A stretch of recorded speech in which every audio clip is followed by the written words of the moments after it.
telling you, man, she is the queen. Nobody better at it than Bella Bee in Calgary. She's at it again. Hi, Jim. Who got you into punk rock? Thanks.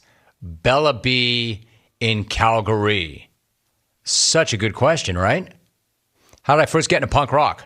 How would a upper middle class guy from the Valley get into punk rock? Although there were a couple of really good punk rock bands from the Valley. Actually, it didn't happen until I got to college. And it was kind of a confluence of a couple of things. I was not really into it until I got to college. But when I went to college, I went right to the college radio station. So that was alternative rock, college radio. And they made it clear to me that even though I wanted to be in sports, believe it or not, I had an overnight radio program where I was a DJ. And the music director at that time made it clear to me that, no, we're not going to play your music. If you want to be on the air and have a radio program and spin records, you need to learn our music. And at that same time, I ran with a bunch of guys from the dorms that were really into that kind of thing.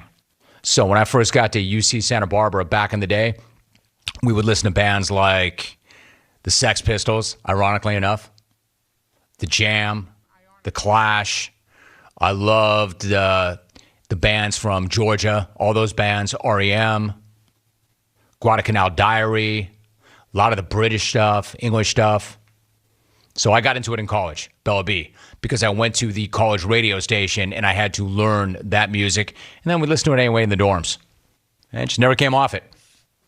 And then on Friday night, I'll go in the backyard, have an adult beverage, hang out with the kids, and remind them how lucky they are that I listen to good music and not that crap that my old man played. And then they're looking at me, Jake and Logan, like, yeah, Dad, we know.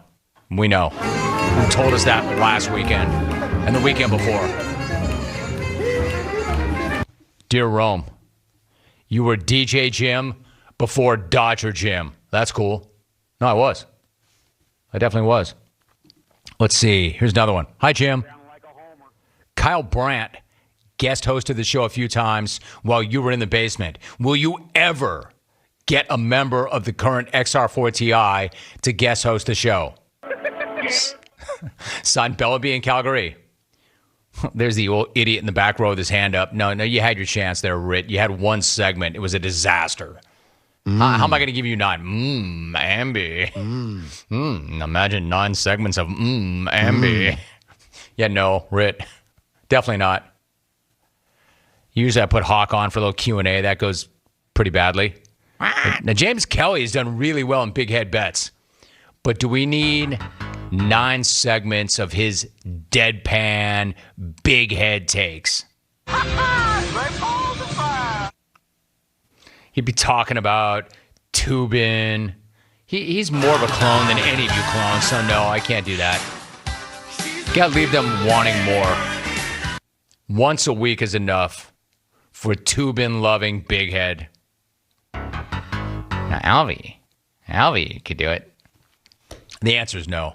Now Kyle Brandt was a different kind of animal. I knew he could do it. He wanted to do it. I had a ball. So the answer is no, Bella. No current existing member of the XR4TI can guest host the show. Okay.